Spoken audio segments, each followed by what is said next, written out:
Conto Tríplice Demônio, de Isaac Asimov. Não era de se estranhar que, particularmente neste jantar dos viúvos negros, o assunto tenha sido homens que vencem na vida por esforço próprio. Afinal, Mário Gonzalo, o anfitrião da noite, trazia como convidado conhecido Benjamin Manfred, dono aposentado de uma rede de livrarias. Igualmente conhecido era, aliás, o fato de que, quando menino, há mais de 50 anos, Manfred fora entregador de jornais e filho de pais pobres, mas honestos, muito honestos e muito, muito pobres. E agora ali estava ele, não exatamente um Gary ou um Onassis, mas um homem muito bem de vida, com 4 filhos e vários netos, todos envolvidos de uma forma ou de outra com seus negócios. Ele certamente era o fundador de uma dinastia. Visto que Manfred telefonara para avisar que chegaria um pouco atrasado, ainda que antes de jantar propriamente dito começar, é natural que os coquetéis fossem servidos em sua ausência e que as conversas se desenrolassem livremente, sem a inibição produzida pela presença daquele que seria o objeto das discussões. Tampouco era de se estranhar que justamente a voz de Emanuel Rubin se sobrepusesse às outras na defesa de suas ideias. Não existe mais essa coisa de homem ou mulher, tanto faz, que vence na vida pelo próprio esforço, disse Rubin, empolgado. E quando estava empolgado, não havia outra alternativa senão ouvi-lo. Se sua estatura de aproximadamente 1,60 metros fazia dele o mais baixo dos viúvos negros, sua voz era sem dúvida que podia ir mais alto. Some-se a isto a aspereza de sua escassa barba grisalha e o brilho de seus olhos, que, por detrás das grossas lentes dos óculos, aumentavam de tamanho a ponto de meterem medo. Tudo isso fazia dele um homem que não passava desapercebido a ninguém. Ben Manfred é um homem que venceu pelo seu próprio esforço, disse Gonzalo, defendendo seu ponto de vista. Talvez seja, disse Rubin, relutante em abrir uma exceção à generalização que havia iniciado, mas ele se fez nas décadas de 1920 e 1930. Estou falando do aqui e agora. Estados Unidos da América de depois da Segunda Guerra Mundial, um país próspero e de mentalidade voltada para o bem-estar, onde as pessoas sempre acabam conseguindo ajuda para estudar, para vencer as dificuldades do desemprego, para começar, enfim. É claro que é possível vencer na vida, mas não sozinho, nunca sozinho. Há todo um sistema de apoio governamental a favor das pessoas. Talvez você tenha uma parcela de razão no que diz, Manny, disse Geoffrey Avalon, fitando o colega de cima para baixo com um certo ar de divertimento. Com mais ou menos 1,90 metros de altura, ele era o mais alto dos viúvos negros. Mas você não se consideraria um homem que venceu por si próprio, que eu saiba. Nunca herdou nenhuma fortuna, nem se casou com uma mulher rica. E não consigo vê-lo aceitando qualquer tipo de ajuda governamental. Bem, as coisas para mim nunca foram fáceis, disse Rubin. Mas não se pode ser alguém que venceu pelo próprio esforço até que se tenha vencido. Não tive um pai rico, não tenho uma esposa rica e tampouco sou rico. Posso me dar alguns luxos, mas não sou rico. O que precisamos fazer é definir o que entendemos por alguém que tenha vencido pelo seu próprio esforço. O fato de uma pessoa não estar passando fome não é parâmetro para isto. Tampouco é suficiente que o sujeito esteja em melhor situação agora do que estava antes. Um homem que venceu por seu próprio esforço é aquele que começou pobre, sem dinheiro algum que não seja para a subsistência. Depois, sem receber ajuda externa na forma de grandes quantias de dinheiro, mas às custas de trabalho duro e de aguçada perspicácia nos negócios, ou então graças a um enorme talento, acaba se tornando milionário. E quanto à sorte, resmungou Thomas Trumbull. Suponha que alguém compre um bilhete de loteria e ganhe $1 milhão, ou então que alguém só aposte em vencedores numa pista de corrida. Você sabe que isto não vale, argumentou Rubin. Neste caso, a sorte seria responsável pelo sucesso do sujeito. É como se você salvasse uma pessoa idosa das rodas de um carro e ela, além de invocar as bênçãos do céu sobre você, também lhe desse $1 milhão em agradecimento. E também não estou considerando as pessoas que enriquecem por meios ilícitos. Al Capone, tendo começado praticamente do nada, ganhava $60 milhões por ano antes de completar 30 anos, e isso numa época em que $1 valia $1, e não 22 centes. Também ele não pagava impostos pelo que ganhava. Você pode classificá-lo como alguém que tenha vencido pelo próprio esforço, mas não segundo minha definição. O problema com a sua definição, Manny, disse Roger Auster, é que você quer restringir o termo a pessoas que passem pelo crivo da sua aprovação moral. Andrew Carnegie foi um homem que venceu sozinho. Foi um grande filantropo depois de ter ajuntado seus milhões, e pelo que me consta, nunca foi parar na cadeia. Não obstante, na sua escalada rumo ao poder, aposto como esteve envolvido um negócio de idoneidade duvidosa e que não hesitou em esmagar os pobres quando necessário. Tudo o que peço é que os parâmetros estejam dentro da lei, prosseguiu Rubin. Não espero que as pessoas sejam santas. Manny, o que me diz do seu amigo Isaac Asimov? Perguntou Gonzalo com um ar de inocente que não convencia nem um pouco. É claro que Rubin reagiu de imediato. Meu amigo, só porque de vez em quando eu lhe empresto alguns dólares para ajudá-lo a pagar o aluguel. Dinheiro, aliás, que não tenho a menor esperança de reaver. Ele sai por aí dizendo para todo mundo que é meu amigo. Vamos lá, Manny. Ninguém vai acreditar numa coisa dessas. O homem está muito bem de vida. E, de acordo com sua autobiografia, começou do nada. Trabalhou na loja de doces do pai e também foi entregador de jornal. É um homem que venceu pelo seu próprio esforço. É mesmo? Indagou Rubin. Se ele é um homem que venceu na vida sozinho, tudo o que tenho a dizer é que na certa ele vive reverenciando seu Criador. É impossível prever por quanto tempo Rubin teria prosseguido na improvisação de variações sobre o tema. Se neste momento Benjamin Manfred não tivesse chegado à conversa, não tivesse parado imediatamente para que Mário Gonzalo pudesse fazer as apresentações. De estatura mediana, um pouco magro, Manfred tinha o rosto enrugado, mas de expressão bem-humorada. Seus cabelos eram grisalhos e escassos, a roupa bem asseada, mas fora de moda. Usava colete, por exemplo, e era de se admirar que não possuísse um relógio de bolso com uma grande corrente que o atravessasse de um lado a outro.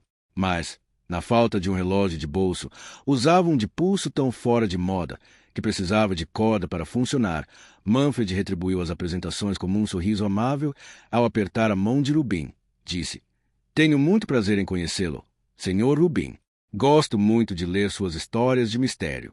Obrigado, Sr. Manfred, respondeu Rubin, tentando bravamente ser modesto. Nas minhas livrarias, seus livros são quase sempre garantia de boa vendagem. O senhor quase empata com Asimov. Virou-se para cumprimentar James Drake, enquanto Rubin lentamente ia ficando vermelho de raiva, ao mesmo tempo que os outros 5 viúvos negros sofriam terríveis dores internas devido aos seus esforços desesperados para não cair na risada. Henry, o insubstituível garçom dos viúvos negros, depois de ter providenciado uma generosa dose de martini seco para o cavalheiro que acabará de chegar, anunciou que o jantar estava servido. Drake apagou o cigarro e olhou com prazer para a porção de caviar em seu prato. Serviu-se dos condimentos que Henry oferecia a cada um dos integrantes da mesa, a princípio hesitando na cebola picada para depois servir-se com firmeza de 2 porções. Como é que você pôde se dar ao luxo de oferecer caviar, Mário? Cochichou para Gonzalo.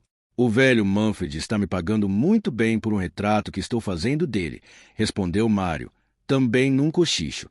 Foi através desse trabalho que o conheci e achei que devia lhe propiciar alguns momentos de prazer subsidiados por seu próprio dinheiro. É interessante saber que as pessoas ainda querem se ver retratadas em quadros. Algumas pessoas ainda têm bom gosto, retrucou Gonzalo. Drake sorriu maliciosamente. Você se importaria de repetir isto em alto e bom som para a Hackmene pudesse ouvir? Não, obrigado, disse Gonzalo. Sou o anfitrião e, portanto, o responsável pelo decoro à mesa. A propósito, decoro é o que não faltava à mesa. Rubin parecia reprimir-se e perdeu dezenas de oportunidades de dizer a Manfred o que havia de errado com o comércio de livro, se como isto contribuía para o empobrecimento de autores jovens e de valor. Se, por um lado, os viúvos negros estavam mais quietos por Rubin ter fugido da raia, por outro mostraram-se bastante satisfeitos e não economizaram elogios eloquentes aos pratos, à medida que eram servidos. Sopa de tartaruga, ganso assado com panqueca de batata e repolho vermelho, carne cozida. Talvez tenham sido pouco diplomáticos ao declarar expressamente sua surpresa diante do fato de um jantar oferecido por Gonzalo apresentar traços tão suntuosos. Gonzalo enfrentou com bom humor os comentários. Chegada a hora de bater com a colher no copo e por fim a conversa, ainda tentou mais uma vez aplacar o desapontamento de Rubin. Manny, você é o homem das letras aqui e o melhor da sua classe, com toda certeza. Quanto a isto, estamos todos de acordo. Assim, você poderia fazer as honras da casa e dirigir as perguntas ao Sr. Manfred? Rubin respirou ruidosamente, com sua dose habitual de irritabilidade.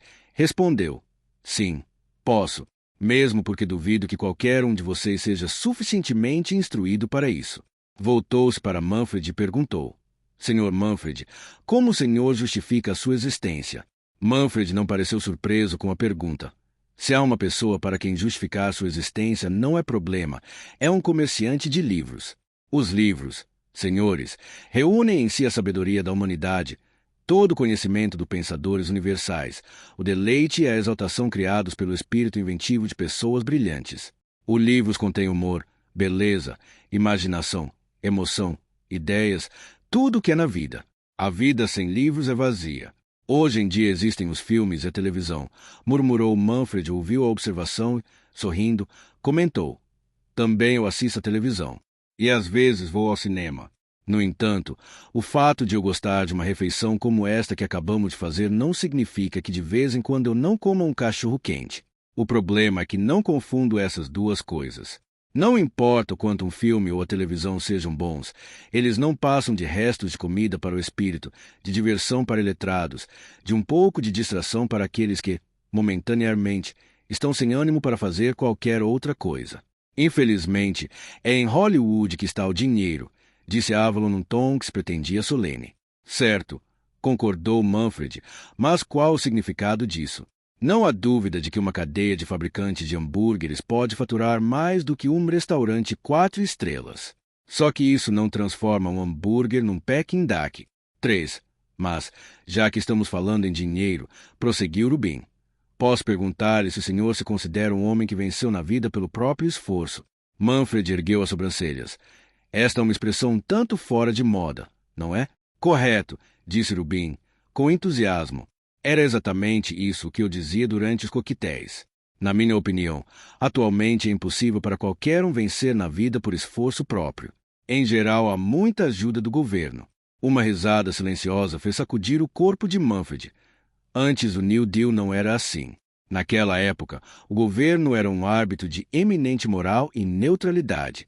Quando uma grande empresa tinha um conflito a resolver com um pequeno empregado, o trabalho do governo era cuidar para que ambos os lados tivessem somente a ajuda de que pudessem dispor. O que poderia ser mais justo do que isto? É claro que a parte mais rica vencia sempre, mas isso não passava de uma coincidência. E se o pobre não conseguisse ver que se tratava apenas de uma coincidência, o governo mandava a Guarda Nacional para lhe explicar os fatos. Grandes dias aqueles. Mas o senhor era pobre quando jovem, não era? Muito pobre. Em 1907, meus pais chegaram aos Estados Unidos vindos da Alemanha e me trouxeram com eles. Eu tinha 3 anos de idade naquela época. Meu pai conseguiu emprego numa alfaiataria e no início ganhava $5 por semana. Na ocasião eu era o único filho, mas o senhor pode imaginar como a situação econômica dele mudou quando, mais tarde, teve 3 filhas, uma em seguida da outra. Meu pai era socialista e dos convictos. Assim que conseguiu a cidadania, votou em Eugene V. Debs. Isto fez com que algumas pessoas, cujas opiniões sobre liberdade de expressão não passavam do plano meramente discursivo, achassem que ele devia ser deportado. Minha mãe ajudava trabalhando em meio período entre um bebê e outro. A partir dos 9 anos, comecei a entregar jornal na parte da manhã, antes de ir para a escola, e depois as aulas fazia um bico ou outro. De algum modo, meu pai conseguiu economizar dinheiro suficiente para dar de entrada na compra de sua própria alfaiataria. Daquele dia em diante, passei a trabalhar com ele depois do horário escolar. Quando completei 16 anos, ninguém mais me obrigou a ir à escola, de modo que parei imediatamente de estudar para trabalhar em período integral na alfaiataria. Nunca terminei o 2 grau. Pelo modo como o senhor se expressa, não me parece que seja um homem sem instrução, comentou Rubin.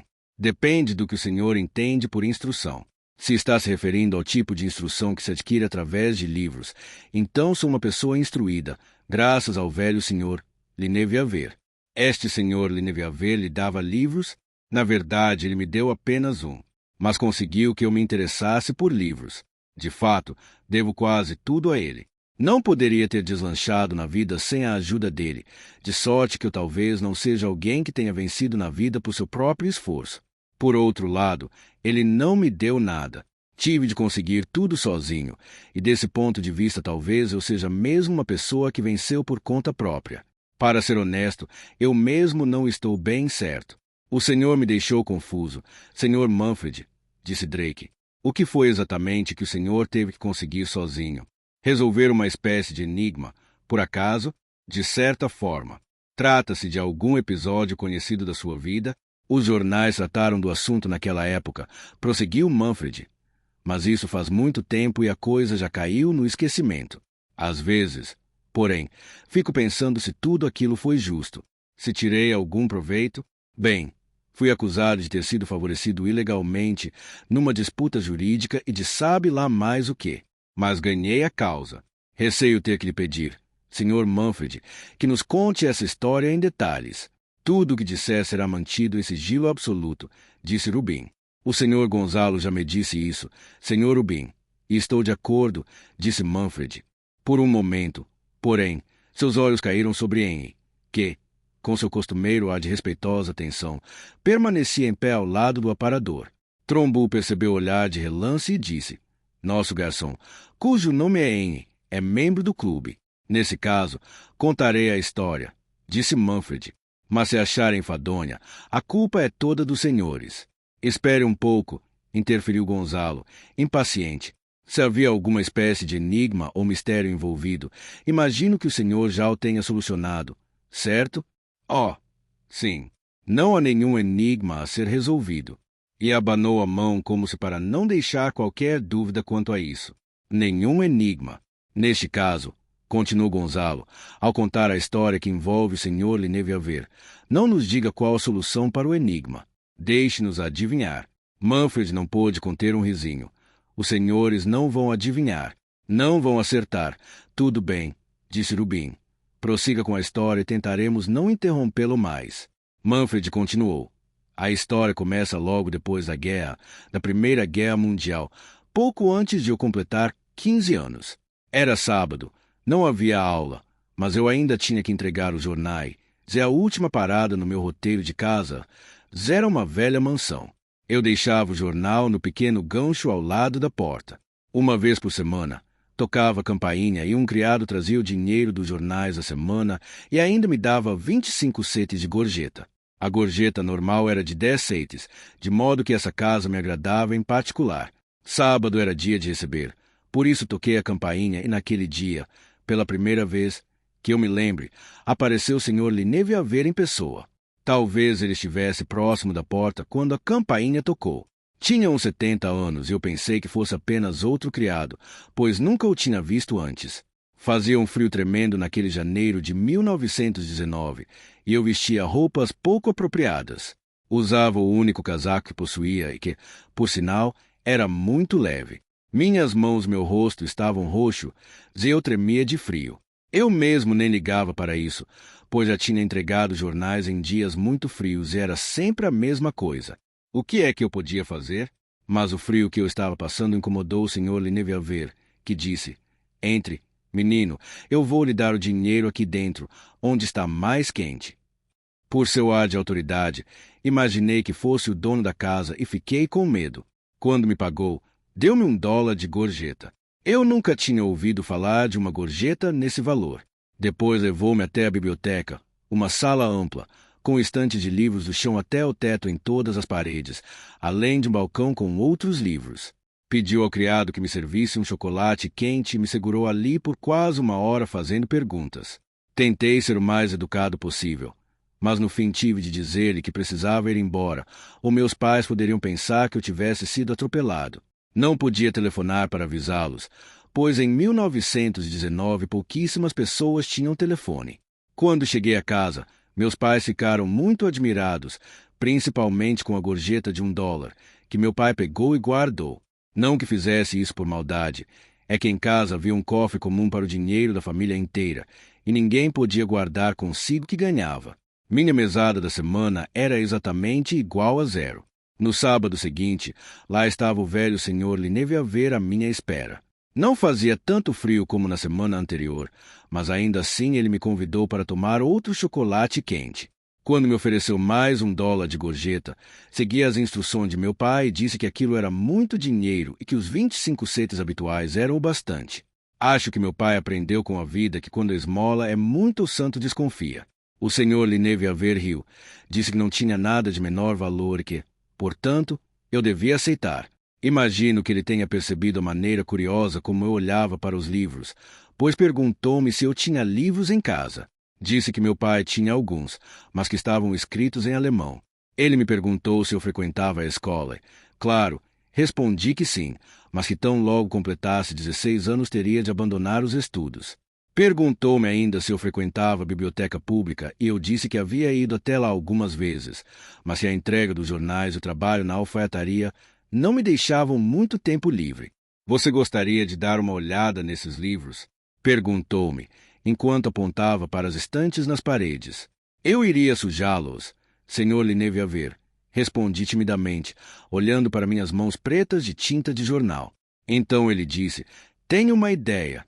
Aos sábados, como não há aula e a alfaiataria está fechada, você pode vir para cá depois de entregar os jornais. Lava as mãos e fica na biblioteca o tempo que quiser lendo alguns desses livros. O que acha? Sim, respondi. Ótimo, disse ele. Então avise aos seus pais que você vai se demorar um pouco mais por aqui. E assim fiz. E por 10 anos, todos os sábados, religiosamente, lá estava eu. Exceto, é claro, quando ficava doente ou o Sr. Lineviaver não estava. Depois, quando fui ficando mais velho, passei a ir também no sábado à tarde e mesmo em alguns dias da semana, à noite. Ele colocou à minha disposição uma variedade admiravelmente ampla de livros, cujo forte era a ficção inglesa. Li Taqueira e Trollope e enredei-me pelos enigmas de Tristram Shandy. Lembro-me de que fiquei fascinado com Ten Thousand Years, de Warren. Era um misto de humor e de política incrivelmente reacionária. O anti-herói era Titlebat Mose e havia um vilão verdadeiramente impressionante chamado Oily Gammon. Acabei aprendendo com minha leitura que a palavra Gammon do nome da personagem era um termo da gíria da época e que significa balela, bobagem. Li Pope, Byron, Shelley, Keats, Tennyson, Coleridge.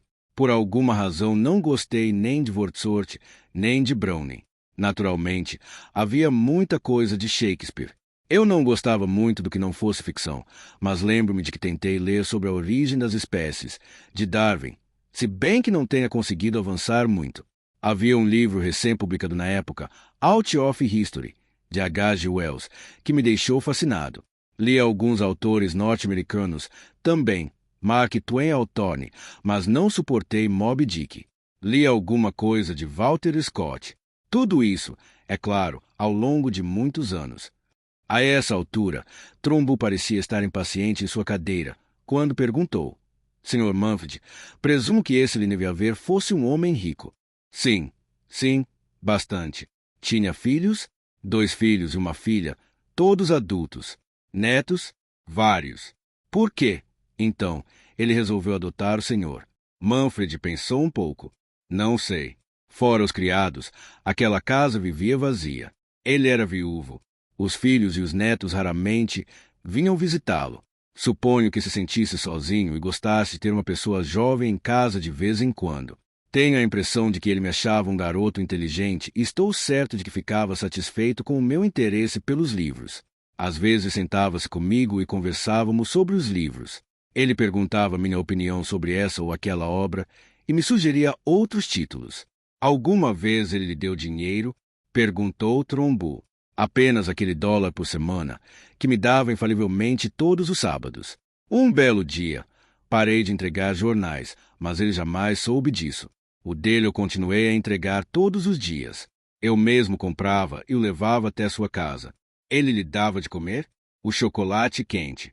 E quando passava da hora do almoço, um criado me servia um sanduíche de presunto e um copo de leite ou coisa que o valha. Ele lhe deu livros? Manfred balançou a cabeça vagarosamente. Não enquanto viveu. Nunca.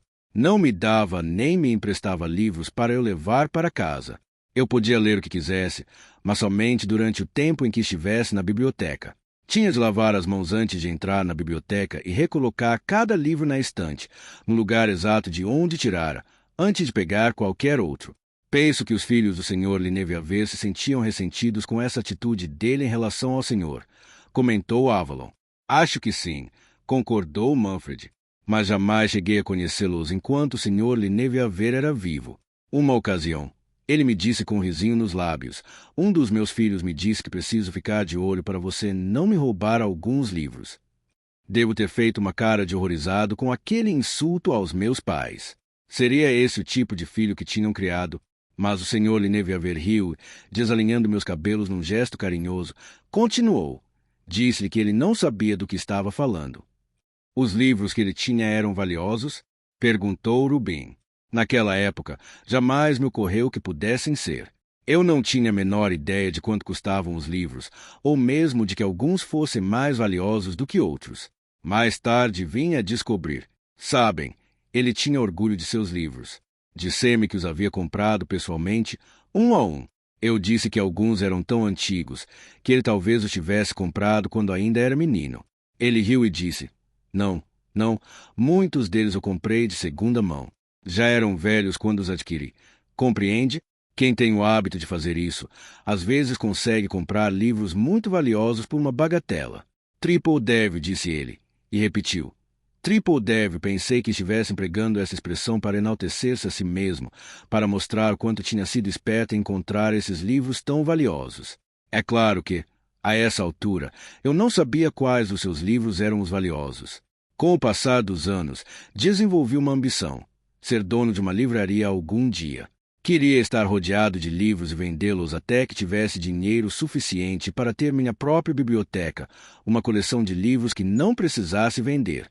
Livros que eu pudesse ler para minha satisfação pessoal. Mencionei este desejo um dia ao Sr. Lineviaver, quando ele me perguntou alguma coisa sobre o futuro. Disse-lhe que iria trabalhar na alfaiataria e economizar cada cente até conseguir dinheiro bastante para comprar uma livraria, ou então uma loja vazia para depois enchê-la de livros. Lineviaver sacudiu a cabeça. Isto vai levar muito tempo, Benny. O problema é que tenho filhos, meus herdeiros naturais, apesar de não passarem de um bando de egoístas. Mas não há por que não ajudar você às escondidas, sem que eles saibam de nada. Por ora, lembre-se apenas de que possuo um livro muito valioso. Espero que ele esteja bem escondido, Sr. Lineviaver, comentei. No lugar mais seguro do mundo, ele respondeu.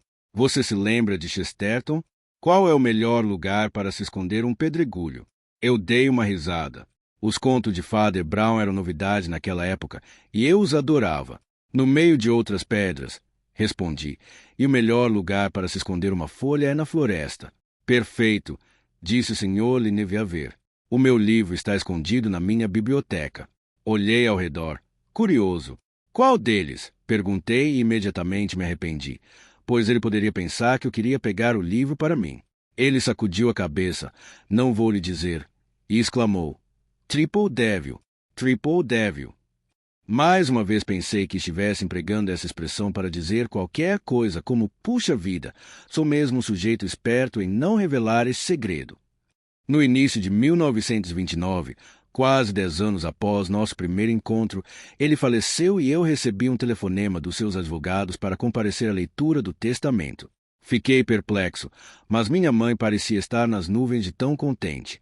Ela achou que eu herdaria uma elevada soma de dinheiro. Meu pai franziu a testa e manifestou sua preocupação, dizendo que o dinheiro pertencia à família do Sr. Lineviaver e que eu estaria agindo como um ladrão se o aceitasse. Meu pai era esse tipo de pessoa. Trajando minhas melhores roupas, compareci à leitura do testamento e me senti totalmente deslocado, um verdadeiro intruso naquele lugar. Eu estava rodeado pela família, filhos e netos, gente que jamais havia visto. Os olhares que me lançavam caíam sobre mim com o peso de um sentimento que era exatamente o oposto de afeto.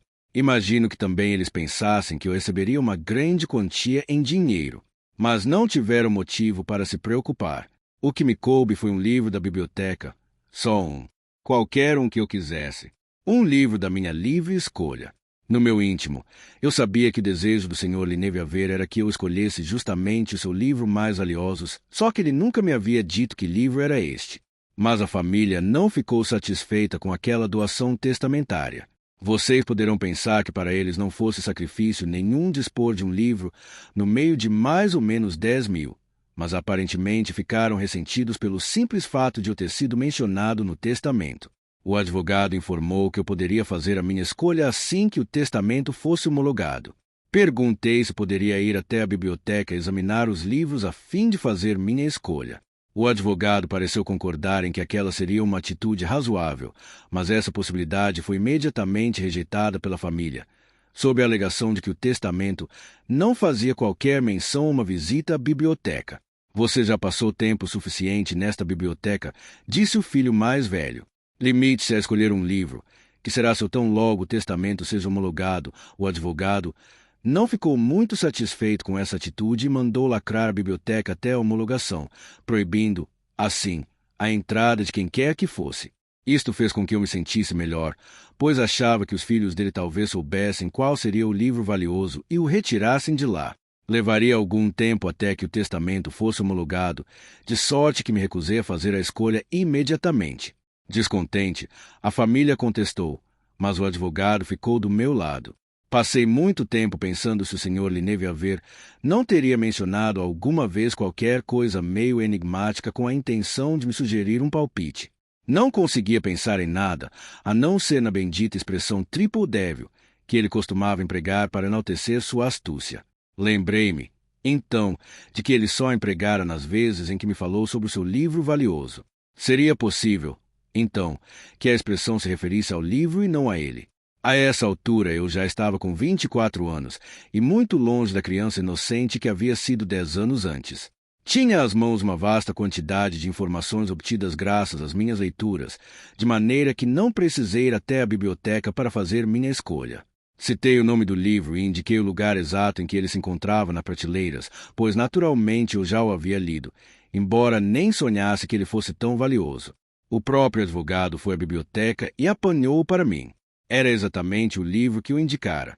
Hoje, com a minha experiência no comércio de livros, sei por que aquele livro era tão valioso. Mas isso não importa.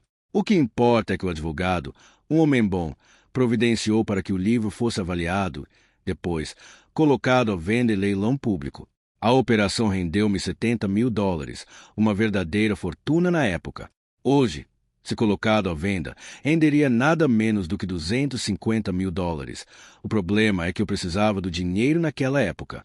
É claro que os familiares ficaram furiosos, mas não havia nada que pudessem fazer. Moveram uma ação contra mim, mas o fato de não terem permitido minha entrada na biblioteca para escolher o livro fez com que perdessem a simpatia das pessoas. De qualquer modo, terminada a disputa judicial, tratei de comprar uma livraria, que consegui quitar durante o período da depressão, época em que os livros eram uma forma de entretenimento relativamente barato. A partir de então ampliei os negócios até o ponto em que se encontram hoje. Diante do exposto, senhores, posso ser considerado um homem que venceu pelo próprio esforço. Na minha opinião, o que lhe aconteceu não foi obra da sorte, disse Rubin. O senhor teve de escolher um livro no meio de 10.000, tendo por base apenas uma pequena e obscura pista. E conseguiu. Foi, portanto, engenhoso e perspicaz, e ganhou o dinheiro. Apenas por curiosidade, qual era o livro? Ei, espere aí, interveio Gonzalo com veemência. O senhor Gonzalo pediu-me que não lhes revelasse a solução, pois os senhores gostariam de descobri-la sozinhos, explicou Manfred. A fumaça do cigarro de Drake subia em círculos em direção ao teto. Entre 10.000, e a única pista é a expressão triple devil, disse, com sua voz levemente rouca. Nós nunca estivemos na biblioteca e o senhor esteve. O senhor sabia que livros havia por lá e nós não. Não é um teste justo. Concordo. Se quiserem, posso lhe dizer a solução do enigma, disse Manfred. Não, interveio Gonzalo. Nós merecemos uma chance. O livro deve ter a palavra deve no título. Poderia ser The Devil and Daniel Webster, por exemplo. Este é um conto de Stephen Vincent Benet, explicou Manfred, e só foi publicado em 1937. Auster pediu a palavra. A imagem que normalmente se tem no demônio, Devil, uma figura com chifres, patas e rabo, foi extraída de Pan. O deus grego seria um livro sobre Pan, ou trazia a palavra Pan no título. Na verdade, não consigo me lembrar de nada nesse sentido, disse Manfred.